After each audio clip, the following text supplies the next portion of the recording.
The following is a special conversation with Avenged Sevenfold frontman M. Shadows, ahead of the release of their highly anticipated new album, Life Is But a Dream, releasing on June 2nd.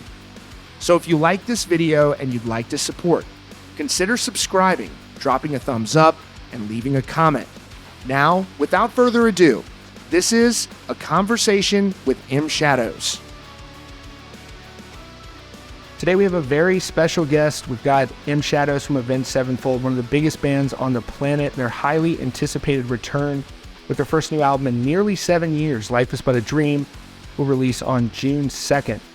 Thank you so much for being here, dude. I really appreciate you. Thanks for having me. I know everybody's going to be so stoked about this that watches the channel. It's so cool of you. So first of all, you've got the mullet, dude. You came in here with the mullet just freshly cut. And I got a line for you. It's going viral. I got this line right here. So what I decided was that as the mullet lives for weeks at a time, we need to add new things to it to make it even more insane. Yeah. So, you know, I don't know what it's going to be like in a couple of months, but right now we added a couple lines. We got some weirdness going on, but someone said it online and I agreed. It was, he wanted all the haircuts at once. And that's what I got, all the haircuts at once. Dude, it's great. I mean, it's become an internet sensation of its own. I've only seen people talking about how sick it is. I think, you know, it's kind of undeniable. Yeah, I agree. I love you for having it. As soon as I saw that, I'm like, okay, this album cycle, they did not come to play. No, we didn't come to play. We actually have some press photos that are going to come out soon that are so egregious. Or so yes. Like we actually got an offer. It was today, and I don't know when this will air, but they wanted to use a picture in the middle of Times Square for like the record and stuff, and we sent them that. They said absolutely not. So it's gonna be good. Yeah, we got some good stuff. Dude, I can't wait. It's so much fun. The thing I like about you guys is that you've always just had so much fun with what you're doing, and it's always just nothing but good vibes. So I want to talk about the new album, Life Is But a Dream, so highly anticipated. It's great to have you guys back. How would you describe this album to the Avenged Sevenfold fans? I think it's got a lot of what we've done before, but it comes in spurts. Everything from the way we arranged the record to how we were thinking about time and thinking about left turns and thinking about structure.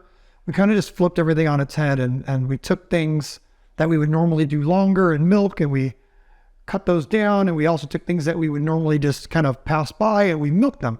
So we kind of did a lot of different things with arranging. There's a lot of different genres in there.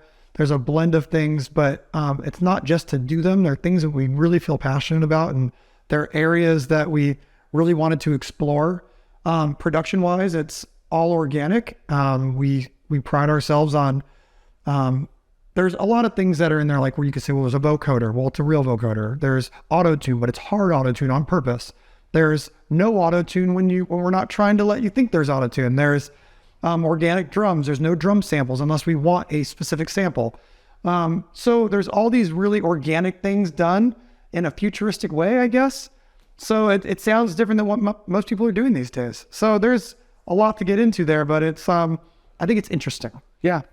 And I've gotten a chance to listen to the album, and I can just tell that, there's been so much thought and care that's put into it. And there's some very heavy songs on there. And it's very musically diverse, and the songwriting is top notch. So I think it's obviously a high quality album. So, it very, very well done. So talking about the album cover here as well, and some of the artwork that's come out, first I wanted to say kind of what was the art direction behind that. And I'll get to some of that in the broader sense, because the music video, I thought, had so much depth to it.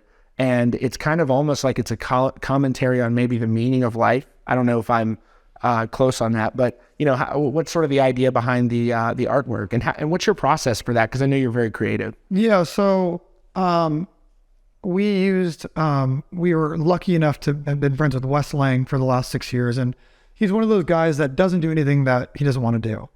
And I think a few years ago, I'd asked him if he would do the record. The answer was no. Love you, pal, but no. And the last thing he'd done a thing for the Grateful Dead, which is his favorite band, and he had also done the Yeezus record. So those are the only things in music that he had done. And then he'd also done, and he was kind of done with music, didn't really like dealing with labels, etc. So the last thing he did was he did the Amiri line, the last 2023 Amiri line, which was all Wes Lang produced stuff. And then he's just one of those guys that his art is killer. But what I love about him is his sort of introspection on death always looming. And this record was also about the human consciousness and the idea that the reason that we are different from everything else that lives on this planet is that we understand that we're going to die someday. And knowing that you're going to die someday, sometimes you're left with this kind of crossroads of what is the purpose of life if it all gets washed away anyways. And so there's a lot of themes in the record that go down that rabbit hole of mundane, meaninglessness, purpose, existentialism. So all these different thoughts, and the record explores that. So when I was sending Wes demos, one day he hit me up and said, I did the art for the record. And I'm like, what? Wow. So it was like one of those things where if you don't ask, he just did it because he was inspired. And I had told him that a painting that he did called Nobody inspired me and Brian to make this song called Nobody. We sent him Nobody in a demo form. And he's like, bro, this is blowing my mind. This is so cool. Didn't even have the lyrics on it yet. We didn't even have the Nobody part. It was just the riff and like the groove. And then, you know, a couple months later, I sent him some other stuff. I sent him Cosmic. I sent him a couple things, sent him Game Over. Just demos. And one day he hits me up and he sends me a picture, one of the pictures. And I'm like, this is incredible. And he sends me 3 more pictures. And then an hour later, he's got 4 more pictures. And he just was in a zone and he's just going with the demos going. And I explained to him what the concept was. And these are all things that he writes about all the time. These are things like, if you look at all the sayings that are on there, they're all like this sort of death around the corner, this sort of eerie, uncomfortable sense of life happening while you know that you're going to not exist at some point. But it's true. It's true. And so sending him that and then him working off the music and then us seeing the art and then finishing our record, it was like art was influencing art back and forth. And then all of a sudden he's like, I got 20 pieces for you. And we're like, whoa, okay. So then the hard thing was figuring out which would be the album cover. And then we kind of just got really, to be honest, we got really loose with that too. We're like, who needs an album cover? Right. Let it be a vibe, right? Multiple album covers, let it be just a vibe. And so that's where we're at now. This is a Death Bats Club exclusive. So only Death Bats Club can get that. And this is the standard. And then, yeah, there's a ton of art in it. It's great. Yeah, it's really cool. And I love the art direction behind it. And I wanted to talk about the music video as well, because the music video is kind of talking about that as well. The death is looming around the corner. But I wanted to see if kind of, the person in the video, that when you first start that video, it gets up and kind of goes out of his soul, walking away. And it's kind of like, to me, this guy, maybe he was in a bit of a rhythm in his life and he was kind of taking his life for granted and it just not really, I think a lot of people feel at a certain point like, okay, I'm aging, I need to go for this. And is that kind of maybe in the same neighborhood of what you guys were going for with that person just walking through and looking at all these experiences as the world kind of passed them by? Well, it has a few different meanings that people can take from it. My meaning from that music video, Nobody came from a 5-MeO DMT psychedelic experience. Oh, wow. And so, and what happens with those experiences is you experience a thing called ego death. And so that was our visualization of ego death. Now, when I did this, I remember being with the shaman, inhaling this thing, and being put onto my back as the whole world fractaled out. Like the whole thing just started breaking apart. Reality started breaking apart and I left my body. And so I was able to look at my body and then I tried to get back in my body because I was so scared. Mm-hmm. And then that's when you go further and further and you lose yourself and you forget you're even a human. So that was our representation. We could have done it with a soul leaving, but we thought the representation of skeletons was like a cooler aesthetic. Yeah. But what was happening was, now you'll notice at the end of the video, there's a suicide note. Adieu is yes, farewell. So did he kill himself and he was leaving and that was his death, or was it an ego death? Was he exploring the existence of man and the mundaneness of our lives? If you actually go and see the first scene, he walks outside and there's a family just watching TV, watching their TV as their life goes away. Yeah. And there's a guy staring in the mirror, a skeleton in the mirror, and that's stolen from The Stranger, which is a book by Albert Camus, where this guy doesn't find meaning to life, and he's looking in the mirror and he thinks he's smiling, but what's staring back at him is a frown. He's actually been sad the whole time. And then you'll notice outside there's a noose, and that comes in play in the song Game Over. So there's all these like Easter eggs. So when you hear Game Over, this guy realizes he never had free will anyways. Yes. And there's a mundane life, and he kills himself. But we don't blame him for killing himself because he didn't have free will, and it was genetics, and it was going to happen anyways. It's like this determinism. So the music video has all these like things that you can take out of it, but it really was a very on the nose look at ego death and walking through this sort of existential reckoning of our lives. Right. Yeah. And I think that's just absolutely brilliant, because when I watched that video, it came across to me. Also, there's a part where he goes into a very colorful landscape. Maybe that's a representation of heaven. Maybe that's something like that. But also, everything has been commoditized there. Everything has a barcode on it. And it's kind of like maybe we have taken everything that we love and that's beautiful in the world and turned it into a commodity, maybe. Yeah, so there's a little bit of an Easter egg for the song Mattel in there, because Mattel is very Truman Show. It's all set up and fake. Oh, wow. Truman Show. Yeah. And so what I take from that scene is that when you go to this place of ego death, you can call it whatever you want. It can be heaven. It can be oneness. It can be nothingness. It's all nothingness and everything at once. And that's where the song Nobody, the Man Without a Head, these are all meditative Buddhist sort of ideas, practices.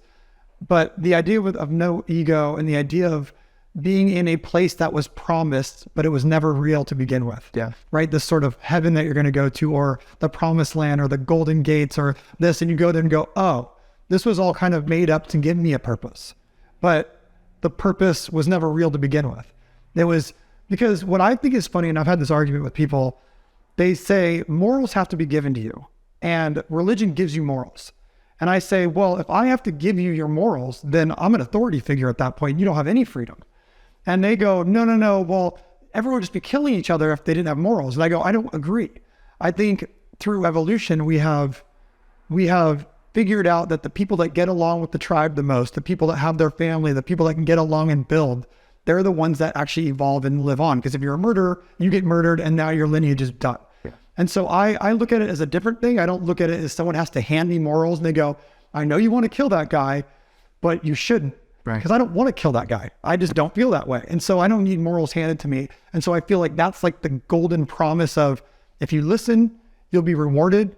I never bought into that. And so that land to me is the fake promise of, an afterlife. Yeah. And so we represent it with barcodes. Right. Yeah. I think that whole video is just so brilliant. And speaking on kind of the concept of the morals and religion and everything like that, I know the band name itself, Avenged Sevenfold, was kind of taken from the Bible. And I think I read somewhere that you said you went to Catholic school and you walked around Catholic school with a Slayer shirt on, which is just so great and hilarious. And I think we all knew kids like that when we were growing up who were just like, their parents were kind of like, go here. And you're like, man, I want to fucking rock. Yeah. And, but that was very much you growing up. Yeah. So I grew up going to a school called St. Bonaventure, Catholic private school. My family wasn't that religious. I think it was just like a lot of times in that era, a lot of the private schools with a little bit better education were religious schools, right? And so that's changed a little bit now. But at the time I went there and it was like, okay, you have Bible study or class. And I remember, the Rev went there, and this is before he was the Rev. And Jimmy Sullivan, 1 year older than me, just a total troublemaker. He got kicked out in second grade. I was a year behind him. But his second grade, he got kicked out. But his mom would keep bringing him back we had church on Wednesdays, and his mom would bring him to church when we have church. So all the kids are in there, and Jimmy would be in the back, and he'd have Pantera shirts on and Slayer shirts and long hair. And it was like, dude, it's so cool. And so then I ended up, Jimmy was my neighbor. Yeah. So I'd be hanging out with him. And by sixth grade, I got kicked out. And then I was moved over to Mesa View with Jimmy. And, but we were those kids that were wearing the heavy metal stuff, getting in trouble, knocking over trash cans, ding dong ditching, ripping people's Christmas lights down, just being troublemakers. Were you kind of coming up in that like kind of CKY jackass? Were you like influenced by that in any way, where like a bunch of kids were like into skate culture at that time? Yeah, so I think we were a little before that, because this was like fifth, sixth, seventh grade, and we were really into bands that were coming up. It was like there was a big problem with punk rock in the media. It was like every weekend there'd be a big like an hour-long thing, and I would tape it, because it would be like, this band Guttermouth started a riot of San Bernardino, and then this band, like, and so it was like all these Guttermouth, Rancid, No Effects, Bad Religion, like the punk scene was really big, and that's what we were really involved in. But we also loved metal, so we were listening to Pantera, Slayer, all this stuff, but it seemed really unattainable to us. That was very big. And then there was our scene, which was, you know, this new thing called Warped Tour was starting, and there was No Effects, and there was, I remember Punk and Drublick, and we stole that record from Tower Records. I remember we'd go in there with lighters and burn off the plastic edges, and then we'd stick them in our pockets. That was how it would, you know, when you went through the plastic thing is when it would go off. So we'd just burn them in the back, and we'd stick them in our pants and go out. And we also did, for the heavy metal, we'd do that BMG 1 cent and you get 9 records. And there was no internet then, so we would just sign up all of our neighbors, and we would send the penny in, and then the CDs would come in a box, and we'd steal their mail when it came. So that's how we got our metal records, and we'd steal our punk records. And we were just like these punk rock kids that were really into causing trouble. We really wanted to grow up in Berkeley. We were obsessed with Pinhead Gunpowder and Operation Ivy, and like Tim Armstrong and Lars. We loved that scene, the Berkeley scene. And so we were just these kids in Orange County that really wanted to be punk rockers. Yeah. And so we were causing lots of trouble, and we thought it was cool. The thing that's amazing to me is I think anyone you meet, and I think maybe you would agree, you get to this level, maybe even now you're still like, man, I can't fucking believe how big this thing has gotten. So like when you first get on Warped Tour and you're these bad little metalheads growing up at school, getting into trouble, stirring shit up, and what's it like for you when you first get on to Warped Tour? Well, that was crazy. I mean, there was a little bit of a gap, because I remember Warped Tour started in like 98 or 97 or something. And we were trying to get to Warped Tour, but they'd have it in Irvine, and it seemed attainable. Like to go to a Metallica concert seemed like you needed, like the parents had to buy the tickets or something. But the thing about Warped Tour was like, for some reason, kids my age can get there. Yeah. It just seemed like parking lot, dirt field, like wasn't so like scary. Parents didn't really know what was going on. And so it was something that felt like it was ours. And so years later, a couple of years later, you know, putting out a record, but it was a hardcore record. And it was very different than what was on Warped Tour, because Warped Tour was very punk rock. And they were also breaking artists. Like they had Eminem one year. I remember seeing that. Yeah. And they had like No Doubt. And they had, like, I think Katy Perry played one year. Yes. There was a bunch of stuff, right? But it didn't seem like hardcore. But we were playing hardcore because we wanted to blend punk rock with metal. And then we found hardcore. So we found bands like VOD and Sick of It All and Gorilla Biscuits and Earth Crisis and all these things that had like a more militant message. And so when we made Sounding the Seventh Trumpet, Warped Tour didn't seem like something that was like in a fit. But we ended up signing with a punk rock label, which was, I mean, there's a label before that, Good Life Recordings, where I sent demos around the internet, which was new. And we get like $2,000. And we recorded Sounding the Seventh Trumpet, but then on $2,000 budget, $2,500. So, dude, that album still holds up. I've listened to all the records in preparation for this. I've heard them all anyways, but going back through it, I'm like, man, there are some heaters on that record. Yeah, on a $2,500 budget. Yeah, we were like 18 or 17. Yeah, and like I remember the Rev did all the drums in one take. We only had like 3 days to record the whole thing. We recorded the whole thing in 3 days because Donnell Cameron, who's an awesome mixer and producer, he had done all the Pennywise. He did Dude Ranch with Blank. He'd done a bunch of Bad Religion stuff. Like he's like Brett Gerwitz's right-hand man. So he was doing all the Bad Religion records with them, No Effects records. So we were like pumped to be there. So now we're a hardcore band. He'd never recorded anything like that, but we're with the punk rock producer because we're from Orange County and we're like punk kids. Right. And then Hopeless Records gets involved and they hear it and they go, oh, like this is cool. So props to Louis Posen, who owned Hopeless, who took a chance on us. And so he puts out that record. He goes, hey, I know Kevin Lyman. Do you want to do Warped Tour? And I'm like, there's nothing like us on Warped Tour. Right. We were the first band that was screaming to any of that stuff. Now, bands existed like Poison the Well or Killswitch or VOD and bands that we were influenced by, but none of them were on Warped Tour. Right. They weren't doing that. So we go on Warped Tour on the Kevin Says stage, and it was a dream come true. Like, because we're like, setting up all our stuff, and then Tim Armstrong walks by. Or like there's Brett Gurwitz, or there's like, Greg Graffin, or like, oh, we get to sit on the side of the stage when NoFX is playing. And I remember their merch guy, I think he's Jay. He'd come around and like basically it was like a gang mentality. He's like, everybody's paying Foul Records 10% if you want to keep your merch here. And we just pay it. Like it was like we didn't know. Like it was so crazy. It was like being in jail. And now looking back and knowing all those people, it's hilarious, right? Like really go like punk the young bands up. But we were just happy to be there. We would play. We were on a thing called the Kevin Says stage, and the reason it was called Kevin Says stage is because Kevin couldn't say no. And so he just set up a tent and said, okay, these are all the bands that I didn't say no to, but I don't have room for you. So you have to play on the dirt under a tent and just put your amps up, and it is what it is. So on good days, we'd sell 18 CDs. I remember 18 was like the highest we ever sold. And on bad days, we'd sell 1 or 2. And you just start playing and hope that anyone walking by would stop. Right. And that was it. It was awesome. So you're on Warped Tour, and you're around these bands. It's kind of blowing up, but from there, things really start to accelerate. Really start to accelerate. You're on Hopeless for a very, very short period of time, and I think you release Waking the Fallen with them, which, by the way, 20-year anniversary this year. Before we even talk about that album, because it's such a special record, like, when do you start to figure out, like, oh shit, this band is starting to take off? Like, well, there was a bunch of like little things. So we had originally wanted to do a record with Andy Sneap, and I'm friends with him now, so I can tell the story, but we sent him our demo. We had no management. We didn't want management because Rancid didn't have management. We thought that was cool. So we had no one representing us. And we sent Andy Sneap an email. Lewis sent him an email with our soundings on the trumpet. And Andy Sneap wrote back like the meanest email. He's like, I will never work with this band. This is like dog shit. It's horrible. And we were just like heartbroken.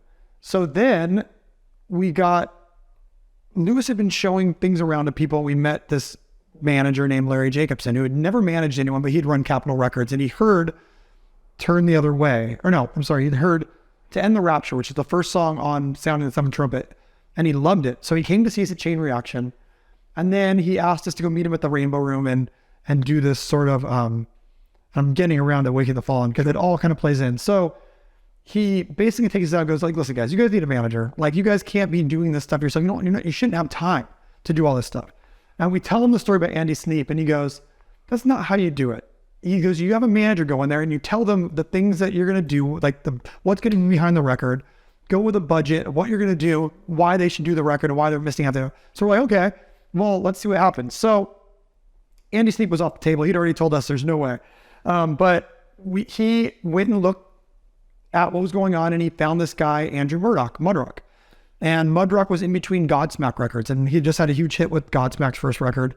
And he just moved out to LA. And so we had recorded a song called Second Heartbeat for a Hopeless sampler. And we sent it to Mudrock, and Larry had talked to him, and he says he'll do a meeting with us. So we go into this meeting, and he won't even look at us. He's like on the computer, like doing Pro Tools. And we're like, hey, like, we're Avenged Sevenfold. And he's just like, cool, guys, do you know how to play to a click? And we're like, we never tried. He's like, no, I can tell. I listened to your last record. He's like, the only reason I'm willing to work with you guys is because I listened to this Second Heartbeat song, and me and my engineer, Fred Arkenbow, he's like, we just started laughing. Like, you guys have crazy minds. Like, why would you add those elements together? Like, it sounds like Pennywise, and then it sounds like Iron Maiden, and then it sounds like, he's like, so we're willing to give you guys a shot, but you have to play to a click. And we're like, okay, we can figure that out. So you go home and figure out what a click is. Like, it's like, okay, you got to play. So wait, you didn't really mess with a click until after Sounding the Seventh Trumpet, but the band was already at that point, like, very talented. It was apparent for, like, yeah, we could play. Yeah. How did you get to that point? Like, how did did this come naturally to all of you, like to be able to be such a strong band and play such complex music? Well, Jimmy was a virtuoso. He was a guy that was not only going to the OCC college, and he was like their head drumming kid at like 6th grade, and he's in this thing called Looney Booms where he was just like with them. And so we met so many people through him too, like Tim Bender and all these people, his teacher Janet. They were all in orchestras, or they went on to play in like Death by Stereo or other bands, because they were like these guys that were just muso badasses. And he was the little kid in that group that was just shredding with them. But all he wanted to do was learn Metallica and Pantera. So he'd sit at home and he had his drum set and he'd learn all these crazy things, but then he was learning metal and Slayer, right? He's learning like Paul Bostaff and Lombardo stuff on the side because that's what he wanted to do. But he was also this super talented, like, guy. Great singer too. Insane singer. Yeah. And we didn't know about that till later. But, and then Brian had his dad who was a studio musician. He'd been playing jazz and all these things, learning Led Zeppelin, learning all these things. And they were best friends, Jimmy and Brian. And so Brian was introduced to Mr. Bungle and Pantera. So he started learning what he wanted to learn, but he was also, going to MIT and sitting with his dad's jam bands and doing all these things. So you had two guys that were way above their age and pay grade. And then there's me, who's their friend. And I had never I played piano growing up, but I had a knack for songwriting. And I started writing these songs and went, can you guys play with me? So we just started playing together. Jimmy at first wouldn't play with us. Brian neither. It was me, Zach, and this guy named Matt Went. And then Jimmy's like, well, I'll play, but it's not serious. You're not like a number one priority, Because he was also playing in bands up. How does it feel when somebody tells you that? Like they kind of cool guy? I didn't care, dude, because I was like, we have Jimmy. He's a beast. Yeah. He's a beast. He can do whatever he wants. Yeah. But I was also teaching him about hardcore because he was overplaying things. He was doing things. I was writing hardcore songs and he was playing in the way that Dave Lombardo might play it, which wasn't how I wanted it done. So he actually learned a lot from like me giving him hardcore records because he was into punk and metal, but not hardcore. And so we just, all of a sudden, we were recording Sound and Trumpet without Brian. And then Brian would go to the studio with us every day. And he's like, oh, this is actually pretty good. So then when sounding was done, we asked him to join the band and he did. So now you had like the OG true lineup, right? We got Johnny, we had Brian, we had me, Zach, and Jimmy. And then we started writing. Well, so Mudrock said you have to play to a click. So we said, okay. So we started writing a record and Mudrock did not, at the time, he didn't come into the demos. He had his engineer doing. I think it was just kind of like, we're going to give these kids a shot. Guys a shot. Yeah. And so we worked a lot with Fred. And so we went in there and did this record with him. And he's like, let's see if you can even sing. Right. And I just my God. Just knocked it out. Like I remember like one take, like I Was Seen Night Part 1, like Desecrate the Reverence, just nailed it. And he's like, you don't need to tune this? I'm like, no. Like, he's like, oh shit. Like, so then he saw Jimmy. He simplified Jimmy a little bit, which I think helped Jimmy in a way, because now you're playing to a click and you're simplifying, because then City of Evil, he was able to go off, right? He's like, now I'm comfortable on a click. I can do whatever I want. But it was a learning process. And Mudrock, though that record I could say is a little stiff, right? I think it was a huge learning process for us. And we owe a lot to Mudrock for not only taking a chance, and Fred for every day coming in and demoing with us, but now we put that record out and it went on to sell 125,000 records without a major label. Yeah. I mean, and so the first time I hear Avenged Sevenfold, I'm, I don't know how old I was, but I'm playing Madden 2004. Mm-hmm. And, you've got Donovan McNabb, Terrell Owens, very strong Eagles team. I'm a huge Eagles fan. And I'm just throwing nukes down the field. And I've got, I want to say, Unholy Confessions. Yeah. It was either that or Chapter 4 as well. Yeah. It was like, and it was so sick. You also had like Bubba Sparks on that soundtrack. And it was just Blink 182. It was literally just an iconic soundtrack. Mm-hmm. And then you're in Guitar Hero. You've also done stuff with Call of Duty, which is as big as it gets in gaming. How much has gaming had an influence on the band's career? Like these being included in these massive games? Yeah. So Steve Schnurr over at EA was doing this new thing that hadn't been done in games before, where he was bringing like contemporary artists and putting them in these sort of sports games. And that was a relationship that Larry had from Capitol Records, that he knew Steve, who moved over to the video gaming world. And he had this idea, and we sent him Waking the Fallen, and he loved it. And so all of a sudden, it was like Avenged is going to be in all these games, which was incredible, which helped propel that record. I think I just got noticed that the record went platinum. Wow. So that was cool. But at the time, I remember it hit 100,000 records, 125,000 records, and then the major labels came. And then once we were on Warner, I think the Guitar Hero thing happened because we were very much a guitar band after City of Evil, with Backcountry being so big and those things. And then after that, Call of Duty came from our A&R guy at Warner. Craig Aronson was good friends with Mark Lamia, who was the president of Treyarch, who basically brought Call of Duty to Activision when he brought over Infinity Ward, and they had this idea after watching Saving Private Ryan.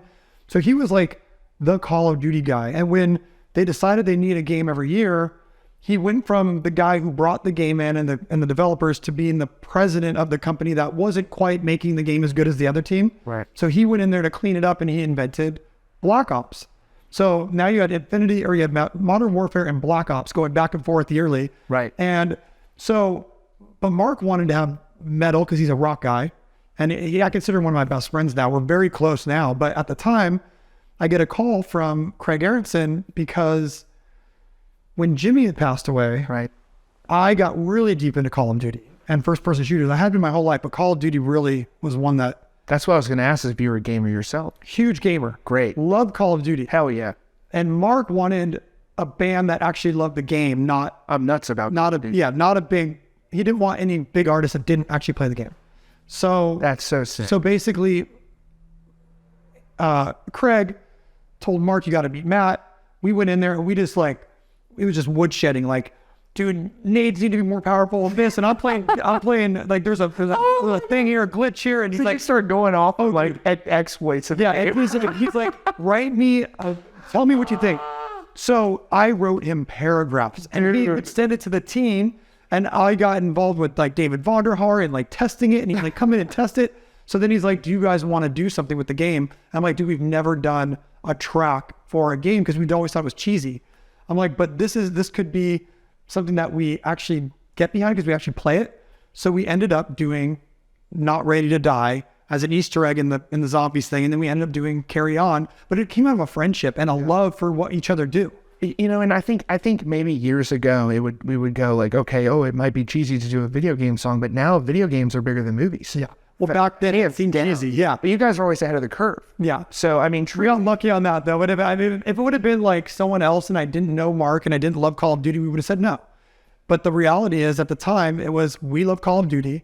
We could back this, right? If someone says you're a sellout, I go, I'm a sellout. Look at my stats, bro. Oh, bro, selling out. I mean, you know, that's a whole nother conversation where there's just like a million different meanings to that, which I think at this point is equated to like, you know, just commercial success. Well, it's evolved, right? It's evolved because when we started, we were so worried about not selling out. Like we loved bands like Rancid who weren't going to sign to the major at first. They eventually did, but then No Effects was so cool to us because they wouldn't sign to a major and they had that gold record, Punk and Drublick. And they start their own labels. And so we were so obsessed with that. But we had a skewed vision of, like, I remember listening to Green Day before Dookie. And then Dookie came out and it was huge. I was like, that's, you know, I was that kid, right? That's like, so I get the mentality, but it was a different thing back then because you were seeing punk rock become mainstream. And it was weird because like Offspring, like Green Day, Blink, like it was like weird. Massive. They were massive. They were like your mom was listening to it. Yeah. It's like, this is not cool anymore. Like American Idiot was such a huge record for them. I mean, at the time it was like, you know, it was just gigantic. But I mean, like Dookie went from nothing to 10 million records. Yeah. That's crazy. And the songs on there are just so strong, and it's just, you know. So, I mean, are you nice on Call of Duty? I mean, are you good or? Well, now I play a lot of PUBG. Really? I play PUBG. PUBG? Yeah. Which, I mean, do a lot of people even play PUBG now? They do. I enjoy the quick twitchness of Call of Duty, but what I really started playing a lot of, this is so funny because now a lot of our crew are like famous from doing that. So we used to have a game battles crew. Game battles is no equipment. It's, you have a grenade and a gun, and there's no dead silence or any of that stuff, right? No radar, anything. It's like gun skill. It's like it's close to in real life Yeah. Yeah. And so we would play that every night. And one of our guys, it was me and our whole crew, and then with Dr. Disrespect, we would play with him every night before he was Dr. Disrespect, like guy. No shit. And he had this like YouTube channel and he was starting. We'd love his videos. We're laughing about it, but we would play game battles every night for years. And then he went on. Know this. I know, it's crazy. And so me and Guy are still really close because it's like awesome to watch. So he's awesome. Yeah. And so, but we would play game battles. And then what I loved about PUBG was once you went back into the public matches and you just die by all these things that were not skill based. Right. I got over it. And then PUBG to me was like, none of that stuff existed. It was gun skill. There was no auto assist or aim assist. And I became obsessed with it. And now I've been playing PUBG for 6 years and I still play it every night. Yeah. I love all of those games, and I've spent many times on PUBG, and I understand they've also like evolved the game a lot. Now, are you a Xbox, PlayStation, or PC gamer? So I'm an Xbox player. I do have a PC. I do have a PC and a PlayStation. My son's a PC gamer, and he makes fun of me now. He's 10 years old. He's like, "Oh, Xbox, PC Master Race," you know, like so. He's like your 10-year-old son. Is he like a Reddit troll or he's something? like a little, like he's already on Discord, and he's got he's an ARC, and he's got worlds building, and he's learning Unreal 5 right now. He's learning Unreal Engine. Yeah, so That's dope. he just loves it. And he also creates, like, he takes Nikes and takes them apart and creates shoes for people. That's a high value He's a skill. really creative kid. But Madden for me really exposed me to the band, and that whole soundtrack was so big for rock. So now beyond gaming, there's a lot of advancements in the music industry with technology, and everybody's talking about artificial intelligence. Earlier this year, whenever ChatGPT came out, I'm very into technology, but I wasn't paying a lot of attention to that area. But you look at like something like ChatGPT and you're like, oh my gosh, this is really much more advanced than I anticipated. So now you're starting to see this fight, this Napster style fight that's kind of starting to emerge in the music industry. And I know you are in here kind of stirring the pot on it like you do so well, where you're kind of pushing things forward. But you have some, like I think it's the RIAA that's coming out and warning people. And I'm sure their intentions are well, because I could see the possibility of this devaluing people's catalogs, so I understand that, but I don't think they're trying to be dicks about it. Like, I think it's a reasonable, but I'm wondering, like, where do you think the balance is with this sort of AI generated music, where I know you said like you might even split revenue with people on this. Yeah. So kind of what's your thought process? Because I don't know enough about this to even have an opinion. Yeah. So I think there's a macro conversation about AI. And I don't want to like come off flippant about this music portion, because the music portion is a very small portion. Sure. Right. So like, imagine that something that I feel we will figure out sooner than later, which is what is the magic soup that creates consciousness. And I think that even if we figure that out, we'll figure it out at math, and there's something that we figured out that's how you create consciousness, right? And even if we create a different version of it, and these are all nuanced things, we will argue with it. Yeah. But imagine we know the secret sauce, right? Okay, that's what it is. That's how you put this together. Now we have AI, which we can't really, like, I don't know that you're conscious. Right. I just taking it at value that I assume, because you look like me and we talk together, we have conversations, that I'm assuming you're conscious, and I'm the same way I am. Right. But I can't prove that you are. I have no way of telling. The same thing is probably going to happen at some point with artificial intelligence, where now we have bigger questions. Now, is it not right to create things that can suffer? Is it right to create things that we make as our kind of pets that advance human society? These are all macro different questions. Now, if you zoom in and talk about music only, and we're talking about things like copy your voice or large bricks of data sets where we're pulling up things quicker than Google can do it, or we can help you like your personal assistant, but it's not sentient, right? It's not this conscious thing. Now, if we're talking about that, we can talk in a little bit more opinionated and flippant terms, I think, where it's not as offensive, right? Because there are big differences there. Now, you would say, though, just in this one little area, you would say that AI, do you think it overall could be dangerous if it's totally unregulated? I think when you're creating something, there's nothing wrong with making it work for you and making it progress the human race in a way that is beneficial for everybody. Yeah. That's what we should be striving for. Now, and there may need to be guardrails on that. There'll absolutely need to be guardrails. Yes, I agree. Because if you create consciousness, now you have a big problem on your hand. Yes. Because if you do figure out what it is that this thing starts having feelings, then you're kind of a fucking asshole if you just put this thing in a box and you have it work for you. Yeah. It's like a super futuristic dystopian slavery. Yes. It's a weird thing, right? So if we take that away, that's not happening yet, right? What's happening now is you're getting massive amounts of data that this thing is crunching quickly, and it's knowing how to interact with us on a way because it's watched what we do and how we like to interact, basically watching the internet and seeing how we talk to each other, how we interact. And so it's doing it in a way that we could go, well, is this thing alive? But I don't think there's anything right now that makes us think it's really alive. At this point, it's just data, right? It's making it feel the tech executives, some of them that are resigning. Yeah, I don't believe that stuff. Where they're like internally, they're like, it's sentient. I just think that there's so many wild people. I think it's like the UFO thing where it's like, you're going to get wild people that take things certain ways and everyone has different emotions. And until I see proof that this thing, like, again, you're never able to prove it, but to be at some point where you're talking to something and going like where I'm talking to you, if you told me you're AI, I'd be like, yeah, this guy feel something? Yeah. Like, am I a jerk for turning you off at some point? Like, if you hate your life and you want to abort mission, am I an asshole for creating you? These are bigger questions, human questions, right? Sure. So, but if we get back to music and my totally like, this guy doesn't care about anything.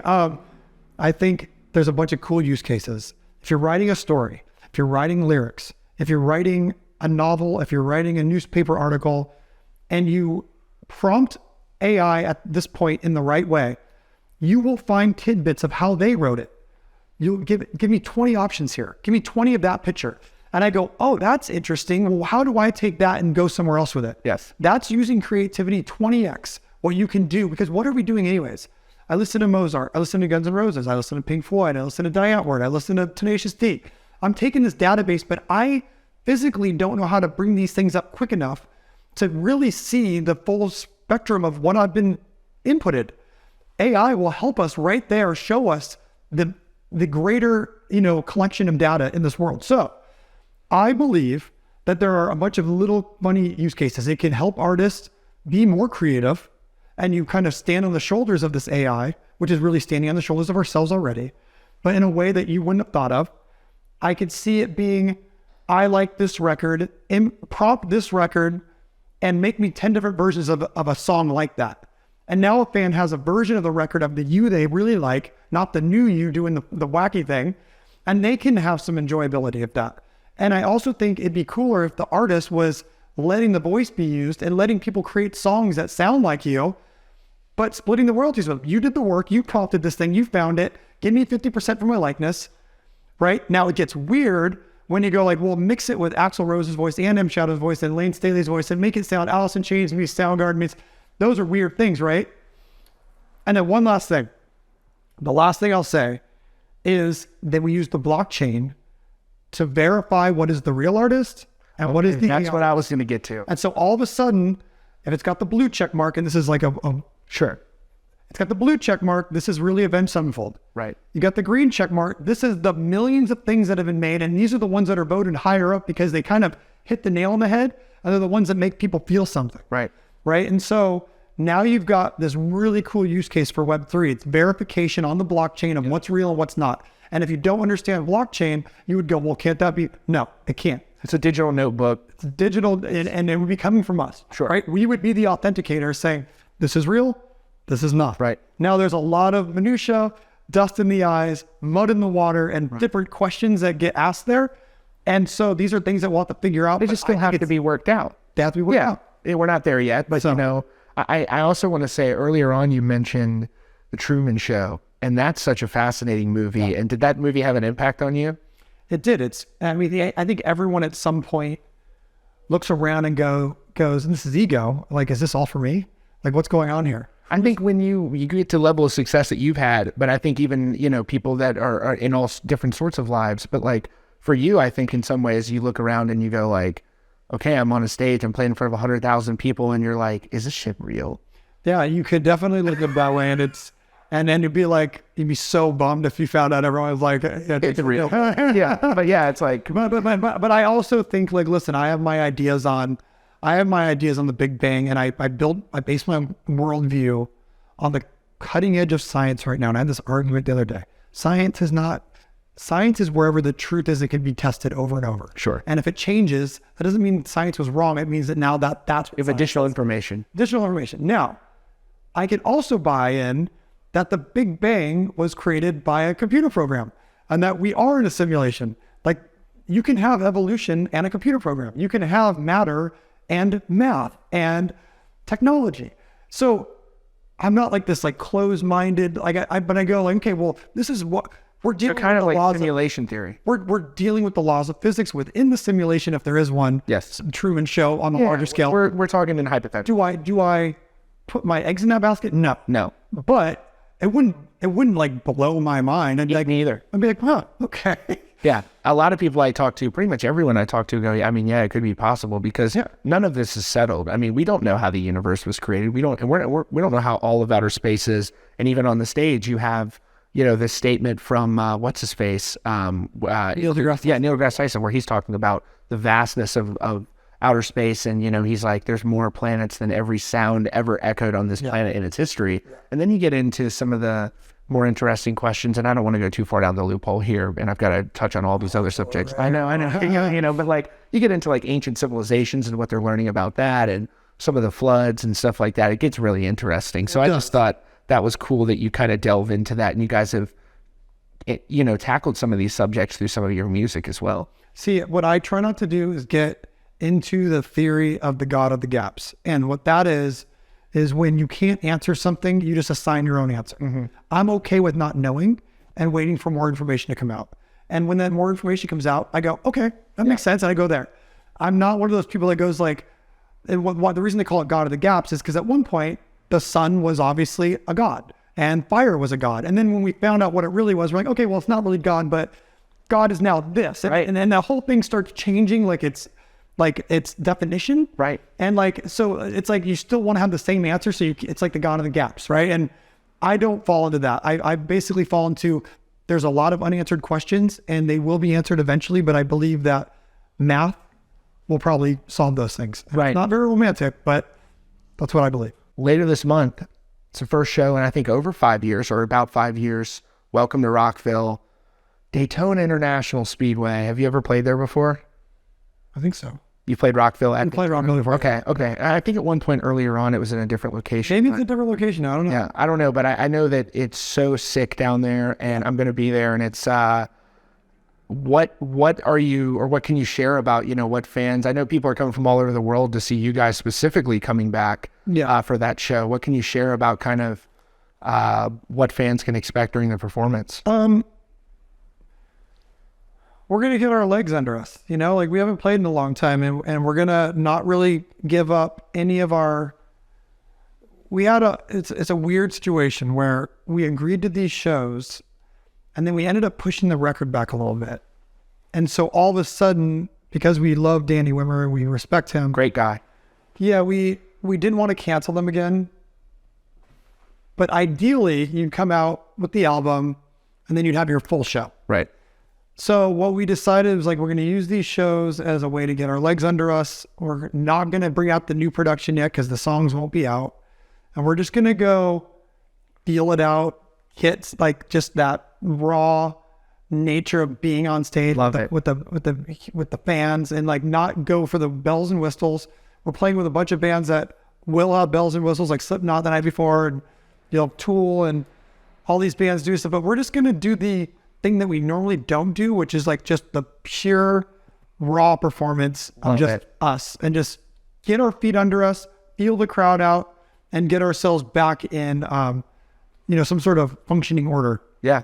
And, are you a type of person, I know it varies wildly, are you a type of person who gets nervous about like performing on stage? I mean, to me, it would be something to get used to for these massive crowds that are at these, especially at these Wimmer festivals where it's like 100,000 damn people out there. Yeah. I mean, when you are in a cycle or in rhythm, there's no nerves. Yeah. But for something like this, that is the first time back in a long time, it's, there's a lot of things that we're adding into the set in terms of like technology that I want to work. There's also the first time I've been singing in rehearsal a lot and it sounds great, but there's a big difference between walking out there and there's 100,000 people screaming back at you. And there's this tendency, like in anything, to go harder than you should, right off the bat. Yeah. And so it's like anything. It's like, you don't go into the gym and throw on the biggest amount of weights. If you do that, you might get 5 up and then like you're done, right? Like you're blown out and you gotta, and so it's a matter of staying calm and then letting the show come to you. So those are where my nerves really are, of like not just going out there, just going like, and it's just gone. Because you're so pumped. Yeah, because you're so pumped. So it's like staying cool and collected, you know? You got Pantera with Zach Wild and Charlie Benante. I know how much you guys love Pantera. Are you going to see that show, or are you going to be there for that? We're playing with them quite a few times. And I think they're coming and we're going to see them with Metallica. So we're not going to stay that night because we might announce an event for that day that they're playing back in LA. Oh, cool. So we might have to jump on a plane and do this event. Right. So, but I am excited. Yeah. I mean, Yes. I think they picked the best possible people for that job. Yeah. And I mean, it will never be what the Abbott brothers were, but have you gotten to see any like the videos of the performance? Oh yeah. Dude, they're killing it. I mean, it feels awesome. They're all awesome. And when you got, and it's sad to say, but when the singer is the same, it sounds like them, right? It sounds like you want Pantera to sound, and Zach's amazing, and they're all amazing, and Phil's sounding good.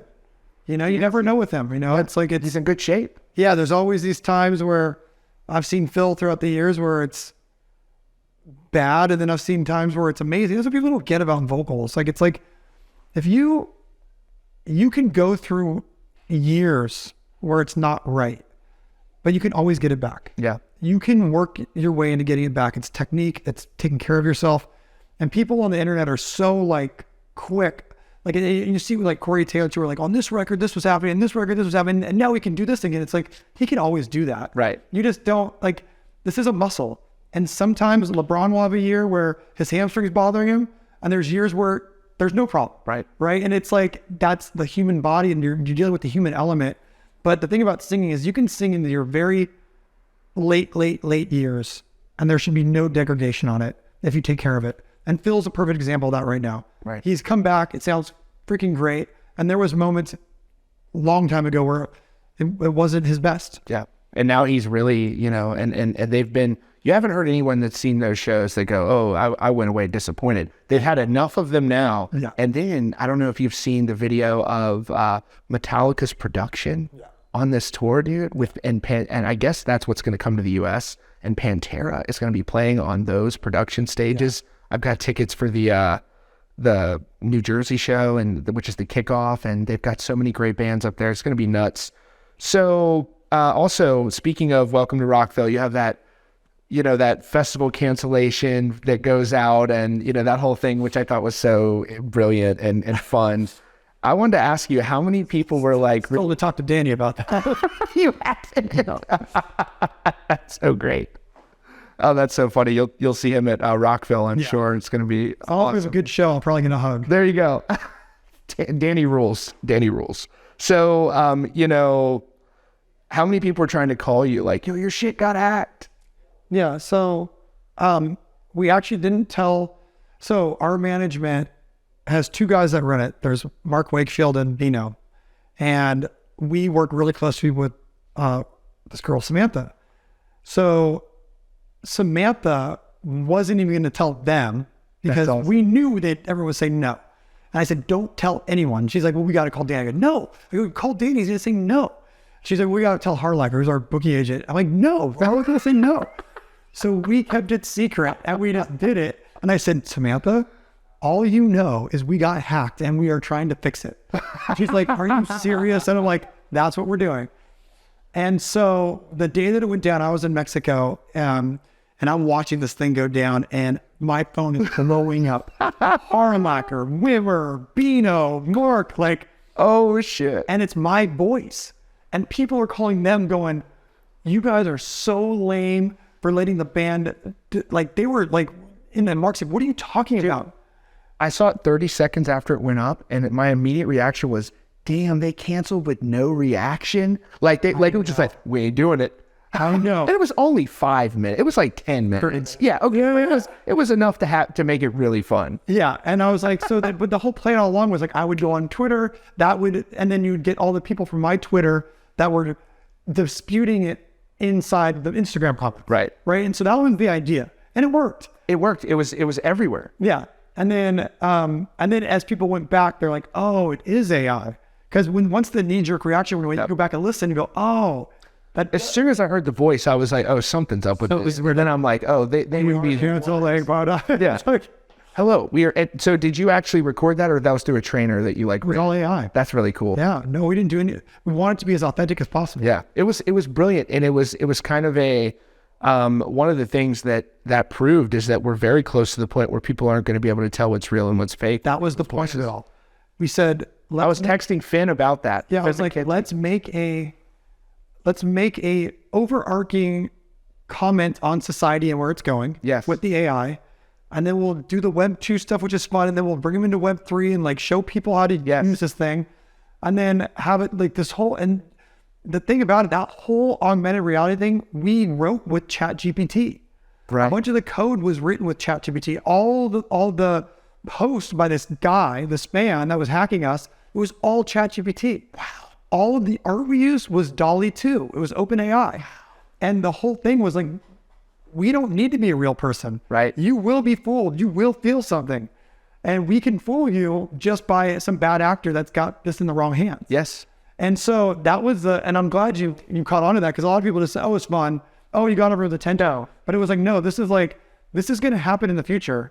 And what are people going to do? I picked up on that, and I said, this is multidimensional messaging. Yeah. And that's the same in the videos, and that's the same. You guys are very, very sophisticated with like some of the Easter eggs you're dropping. And I think that's really, really brilliant. I mean, I thought, I saw that at first, and I was like, damn, they really canceled, and we're just like, see ya.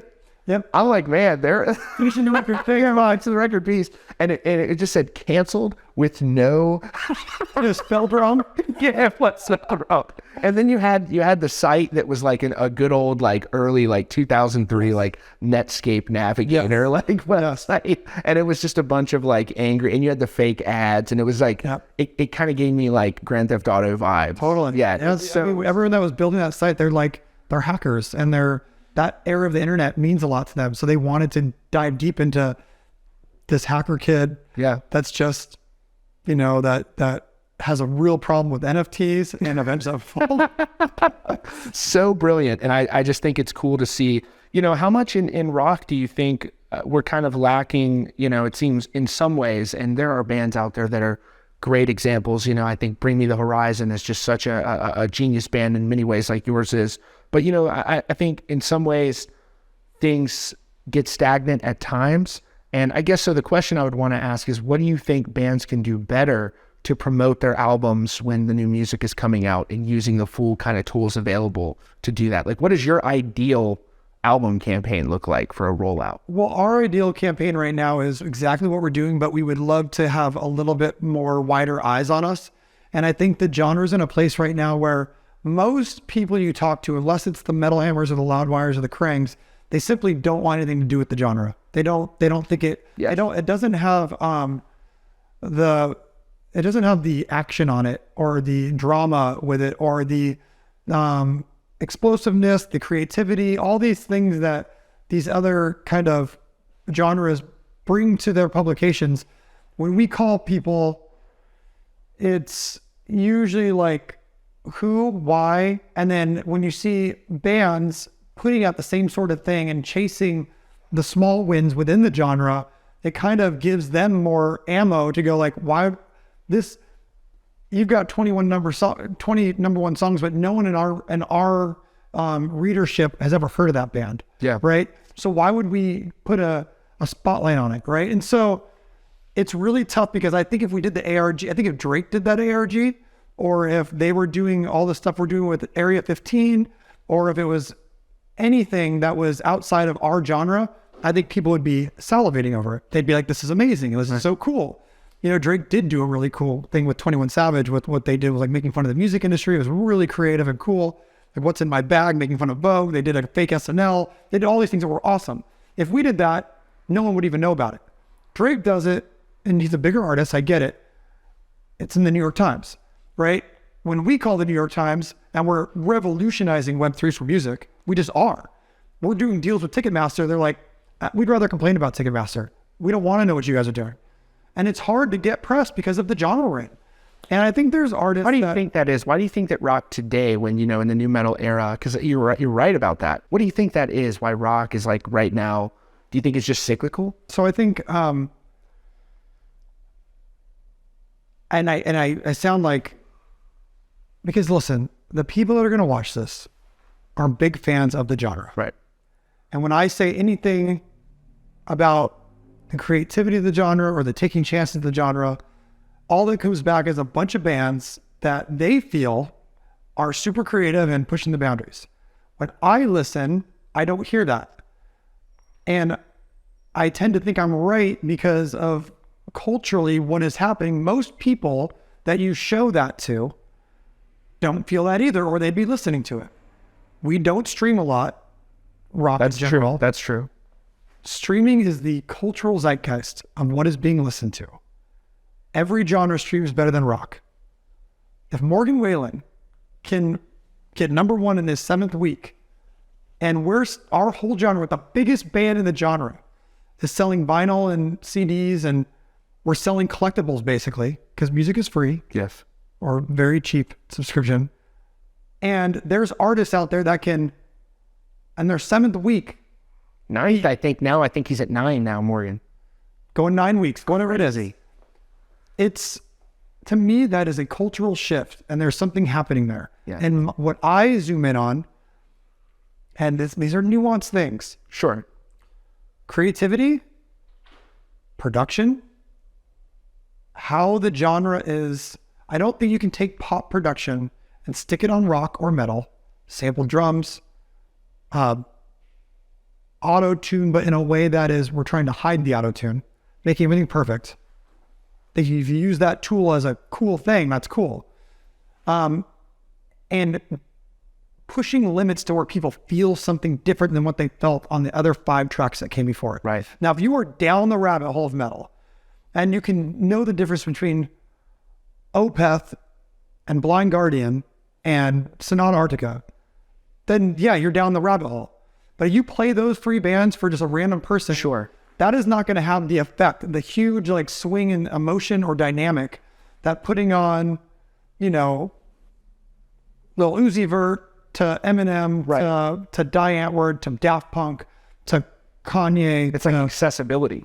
Yeah, there's like there's something different about it. And there's something, and when you take that pop production, you stick the sampled drums on everything, and everything just sounds like synthetic and tinny.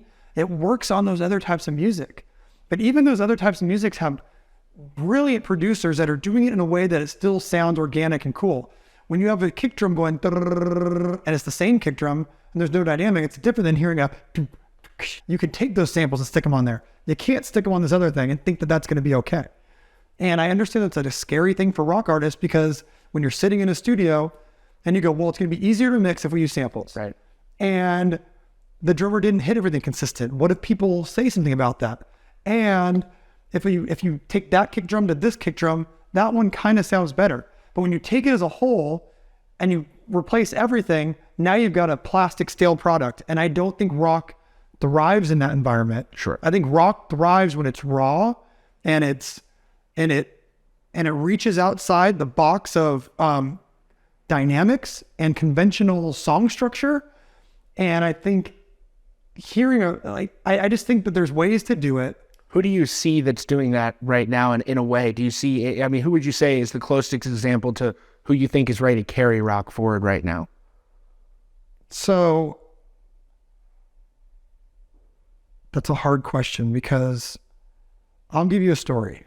So I think our record, it's pure organic. So I know what it is, but I know what the criticisms are going to be. They're used to hearing this, but you're going to get this. It's a band, right?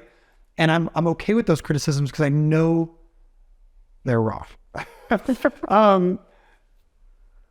but I would maybe question myself if the genre was just flourishing and everyone in the world loved rock. Right. But no one does. You go around the world and you talk to people, they're like, yeah, I listen to rock, AC/DC. Well, those are organic records. I was driving down the street the other day and I wanted something raw and just earthy. I found in my CD booklet, because I'm a CD player in my Chevelle, I found Divine Intervention by Slayer. Putting that record on, no click track. The drums, the Paul Bostaph, just a... Hell yeah. The solos that were just not even in the key of whatever they're playing, just Henneman and, Kerry King just doing what they did. It was just so raw and like in primal. And I was like, this is rock. This is where rock needs to be. Like, this makes me feel something I can't get from the hip hop or the pop. Right. And that's where I think it thrives. And you can make great choruses. You can have energy and have soft things, but it has to have a primal urge to it. That rock, you have to step fully into what you do well. And rock does that. Hip hop steps into what it does well. And it changes over time, and you get these blended genres, you get emo rap, you get whatever. But the artists that step into what their genre does well, I think you're playing to your strengths. And there will be people that go to the pop music and go, fuck that, I want that. Yeah. And that's when rock's cool again. It ain't cool chasing the radio. It ain't cool chasing the synthetic sound. It ain't cool replacing all your drums. What's cool is one microphone hanging down and you get the bassness of it. It's noisy and it's loud and it feels like a primal. Yeah. And imperfect. Yes. Yes, I agree with that emphatically, 100%. And so, one of the things that I wanted to ask is that City of Evil, I know I posted about this the other day and you created absolute pandemonium online. When you came in, and I was very surprised by this, it sounds like you guys, and I think maybe I'm not aware fully in the history of this because people are like, what, you didn't know? Because I'm like, I didn't know people hated on Beast and the Harlot. You got shit for that when it first came out? So we first released Beast and the Harlot, and at the time there was message boards were a new thing. And so we had a message board that wasn't very busy, and then Thrice had a message board that was very busy. And everybody in Thrice's message board was laughing at this song.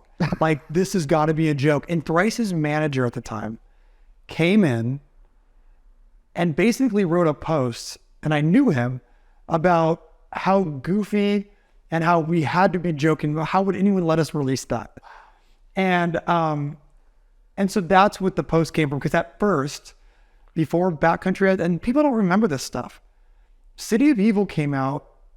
It was supposed to sell 60,000 records the first week after this huge record, all this hype major label. It did 30,000 records the first week. And then it slowly tapered off into oblivion until Benji and Joel brought us on TRL and the world heard Backcountry. Wow. And then it ramped up again and it became City of Evil. But if they didn't do that, City of Evil would have been one of those records that the band wrote sophomore slump or whatever it is. So the Madden brothers, yeah, they shouted you out on TRL? No, they were on TRL already, and TRL did a week where every major artist could bring on an up and coming artist that they liked. Wow. And we knew them from Warped Tour. The Maddens brought us on TRL, and we debuted our video for Backcountry on TRL, and it never left Backcountry until it went number one. Wow. It was because of that. It would have never had a shot. The record was down to doing 1,800 records a week in a CD selling era. It was still, you could still sell CDs. And then it went 2,000 a week, 3, 6, 14, 20, 30, 40,000 a week, 50,000 a week. Awesome. All good Charlotte. So they had a huge role in the band. Huge. Good Charlotte. Shout out to them. I mean, what a great band. Anyways, they've written some hits. Wow. And I've heard they're very smart businessmen and very just savvy in so many ways. They are by far some of our favorite people in this industry. That's awesome. Yeah. That's really cool. I've heard nothing but very good things about them. So after writing a record like City of Evil, and you hear it, which I think is just a timeless record. It's one of my favorites ever. How do you listen to an album when it's done? Like, do you do the car test? Like, what's your? I mean, you've got like an old Chevelle, so like you've got to bust out it on. Do you turn it to a CD and put it in? When City of Evil was out, everyone had City of Evil. Oh yeah, true. That's yeah. So City of Evil, listen, I'm a fan of what we do, especially when we come out of the studio and I play it over and over and over. And it's just a testament to, we don't put anything on the record we don't love, and that record, that record just sounded, when you're writing it, it didn't seem as crazy as it is now, looking back on how it really is full throttle. Yeah. The whole time. Yes. Everything was being, like, there was no, one thing Mudrock told us, and maybe we can give Mudrock a little more credit here. He's like, if something's going to happen more than once, something new needs to be introduced or it's going to bore me. And so I remember during Waking the Fall, we would add like bar chords, or we'd add things in because he'd go, I'm bored, I'm bored, I'm bored. City of Evil was like a response to that. Like, there was never. So you're like, how fucking extreme can we make this? But it didn't even seem extreme. It just seemed like, okay, well, that's happening. So now another guitar line will come in. Well, now let's duel that. And then like, oh, well, let's make that happen. And then Jimmy at the time was just going off the whole time, because now he was comfortable with the click track. He knew like how to weave in and out of it and just to be one with it. And he could play like how he wanted to play. And so I think you had this perfect storm of just full throttle, the songwriting to everything. It was just everything happening all at once. So it's like that movie, right? Everything everywhere all at once. And then so the album comes out, and this is your first major label record. And so, you know, and I was unaware that it kind of tanked at first. I guess my own revisionist history in my own mind is like, oh, it just blew up. Yeah. But it didn't. So how did that affect you personally? Were you bummed? Being on a major label and it's just, you played in a different ballgame. I wouldn't say I was bummed at the time. Maybe I have my own revisionist history. I remember the 6 months or the 4 months, whatever it was kind of just trending downward before we hit the lifeline. I remember that we were on Warped Tour and things were happening, so it wasn't the end of the world. Yeah. It's just not doing what you'd think it would do. Like, because I remember the Used was blowing up with that first record at the time on Warner. Yes. And I think Rancid had just signed a deal with them. They had a lot of things going on, and I just think it was just a little extreme. But what it also taught me, and Hail to the King taught me this too, was that people will tell you, you know, like, there's success and then there's success on a higher level. And what it taught me was that the average listener is open to this type of music if it's good and they're exposed to it. Yes. Because that record would have been dead in the water, and none of those people would have ever known, except they were watching TRL for Madonna, Mariah Carey, Rihanna, and then something like Avenged Sevenfold came along and just cracked them upside the head, right? And it became huge. So it's not that the genre is, you know, always the problem. A lot of times it's that it's not exposed to the people that will love it.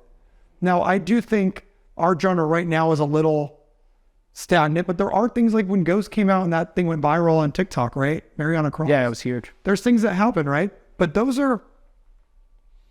it's very few and far between for our genre. And almost like meme culture has turned things into a gimmick, and you don't want things to be too gimmicky with your band. So it's really hard to judge what that's going to do moving forward. But what it does show me is that people will listen to stuff if you get it in front of their faces, and that's hard in this day and age. Right. It absolutely is. And so one of the things I like to ask people, particularly people who've had like a lot of success, you know, once you start kind of like making crazy money as a musician and stuff, I assume, you know, what's your big like Rockstar purchase that you make? Like, what's the first like dope thing you bought that's like you know, let me get something kind of sick? I mean, I bought my Chevelle. That was sick. You're into like old school cars. I bought an old school car. I really wanted that. That's awesome. But I invested a lot of my money. Smart. That's the on a couple houses, you know, like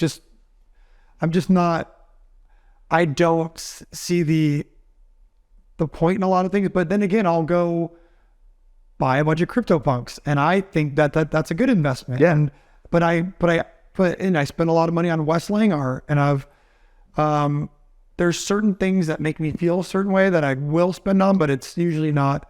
I mean, coming from a guy with gold teeth right now, but hell yeah. But I don't spend money on jewelry and things like that, or watches, and it's just things that I'm into, cars, but mostly I take most of my money and I invest. But, you know, I think that makes sense, because I think we're very similar in the way of, you know, you're into gaming and stuff like that. And once you're kind of like existing in the virtual world and stuff, it's like almost, you're more like, oh, let me buy this new operator. It's like, Totally. and that's, and would you say maybe like kind of the Call of Duty universe is like an early preview of like what Web 3 might look like with like, it's this open Owning these things, yeah. That's kind of the most simplified way I can understand it, is just kind of looking at the store on Call of Duty and going like, I actually own it. Yeah. Them owning it. Yeah. I pay for it. Yeah. I mean, you know, and I'm actually surprised that you don't see more like likenesses from bands in more things like I'm gonna fucking buy an M Shadows Call of Duty guy. Yeah. Why not? And Well, I do with Fortnite. yeah, I mean it's like They got smart. that's got to come to Call of Duty. If anyone at Call of Duty is listening, please give us Avenged Sevenfold and Slipknot operators. No, there you go. Yeah, that's what we They do. They have black, pink, or pink, black. Yeah. PUBG, and I have a little pink, black character. I run around with my pink hair. It's so sick. amazing. It's so sick. I mean, Bro, that's really your character. I'm like, yep. For now. yes, yeah. This is one question I wanted to ask you. Is I know you guys grew up being these huge metalheads and just really loving this music and loving these huge bands, and now you have like a really good relationship with like Metallica, and you've gotten to know those guys and played massive shows with them and everything. And you know what, that first time you meet Metallica, I'd love to know how you met them, and kind of, do you ever still like freak out about that? Like, shit, dude, we know Metallica.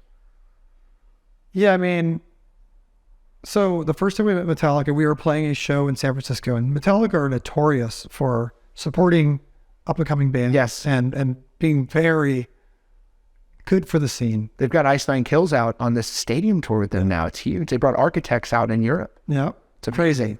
So we were playing this small venue in San Francisco, and I got word that Lars and James wanted to come to the show. Wow. So I'm literally on my bus warming up, and James Hetfield walks on, just him.